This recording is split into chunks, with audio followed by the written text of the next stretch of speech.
warahmatullahi wabarakatuh. Perkenalkan, nama saya Yuna Tata M. Muklisatun Amalia dengan NIM digital akhir 635 dari kelas 2023M. Di sini saya akan mempresentasikan tugas literasi digital dengan judul Awas Kejebak Hoax.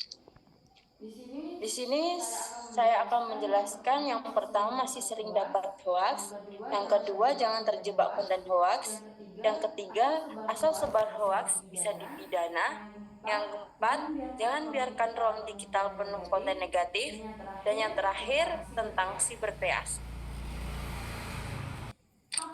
Apa itu hoax?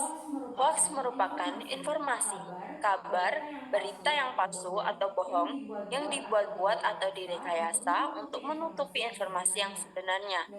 Dengan kata lain, hoax diartikan sebagai upaya pemutarbalikan fakta menggunakan informasi yang seolah-olah meyakinkan akan tetapi tidak dapat diverifikasi kebenarannya. Tujuan dari penyebaran hoax sendiri adalah membuat kekacauan, kegelisahan, rasa benci, dan bahkan juga rasa ketakutan bagi pembacanya. Biasanya, hoax dibuat sengaja untuk memberikan pemahaman yang salah sehingga opini publik dapat tergiring. Namun, ada juga hoax yang tersebar tanpa memahami keseluruhan faktanya. Masih seringkah kalian mendapatkan hoax seperti ada contoh yang di bawah ini?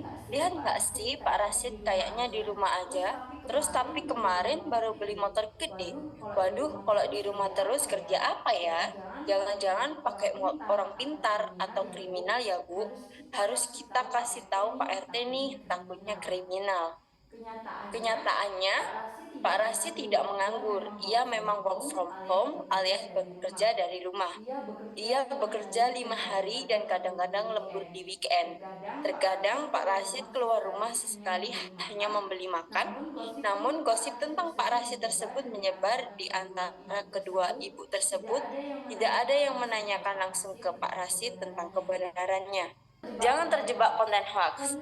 Penelitian yang dilakukan Kementerian Kominfo dan Kata Data Insight Center dari 10.000 responden, 26,7% mengakses portal berita online untuk memperoleh informasi.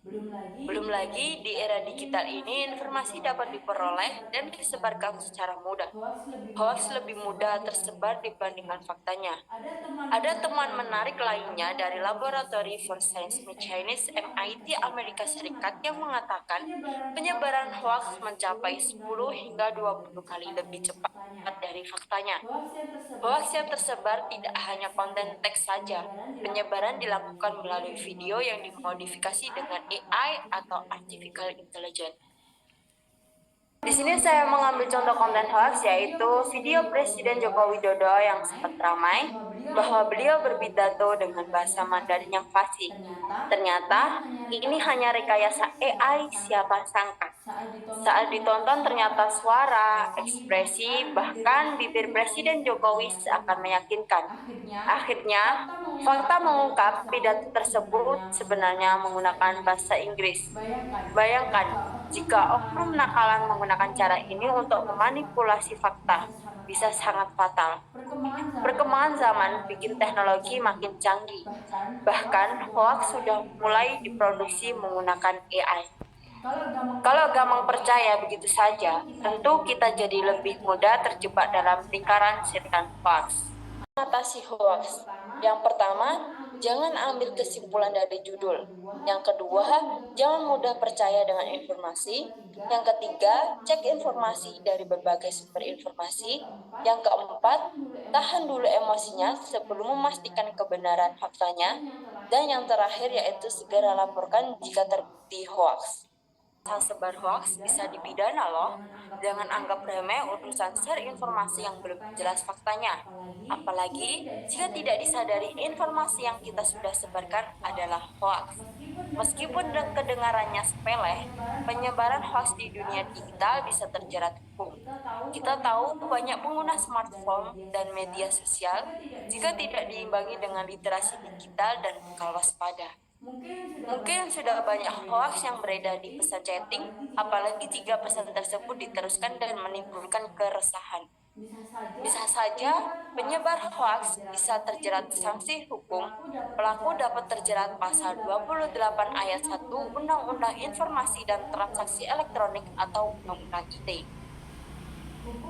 Hukuman bagi penyebar hoaks sendiri, pelaku dapat diancam pidana berdasarkan pasal 45A ayat 1 Undang-Undang 19 tahun 2016, pidana 6 tahun dan atau denda paling banyak 1 miliar. Bagaimana jika kita sudah terlanjur menyebar hoaks? Kita bisa mengatasi dengan yang pertama, akui kesalahan dan minta maaf secara terbuka. Yang kedua, tarik atau hapus postingan pesan. Yang ketiga, koreksi kesalahan dan klarifikasi. Yang keempat, bagikan informasi yang benar sesuai faktanya. Dan yang terakhir, selalu cek informasi dari berbagai sumber supaya tidak mengulangi kesalahan yang sama. Cara cek fakta dan melaporkan si informasi bohong, kita bisa cek fakta dulu dan melaporkan jika itu adalah berita hoaks. Yang pertama, kita bisa buka situs web SID cek hoaks. Yang kedua, pilih salah satunya. Kali ini kita coba verifikasi dengan HTTPS cek lawan hoaks ID. Yang ketiga, silahkan ketik kata kunci informasi yang ingin kamu cek, lalu klik ikon cari. Kemudian, klik untuk membaca referensi informasi hoax yang ingin kamu ketahui.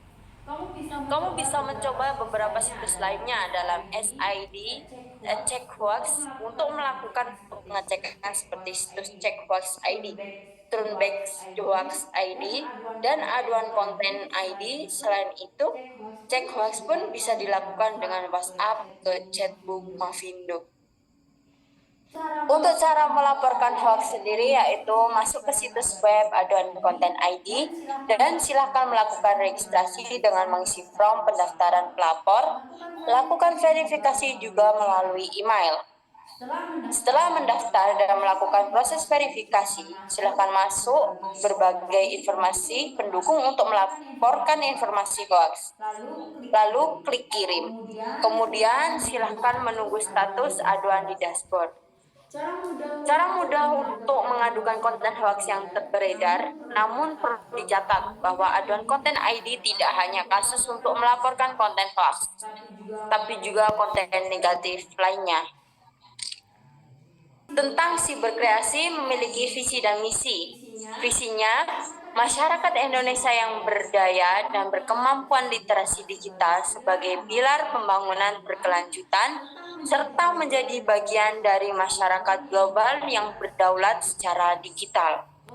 Untuk misinya, merawat nilai-nilai toleransi, inklusivitas, dan kebinekaan digital yang bersinergi dengan pemangku kepentingan majemuk, mengembangkan pengetahuan dan pemahaman literasi digital serta pemanfaatan internet secara global agar terintegrasi dengan kurikulum pokok dan bahan ajar pendidikan formal. Dan yang menguatkan kolaborasi masyarakat luas untuk dapat cakap dan aman dapat memproduksi dan digital secara budaya dan beretika.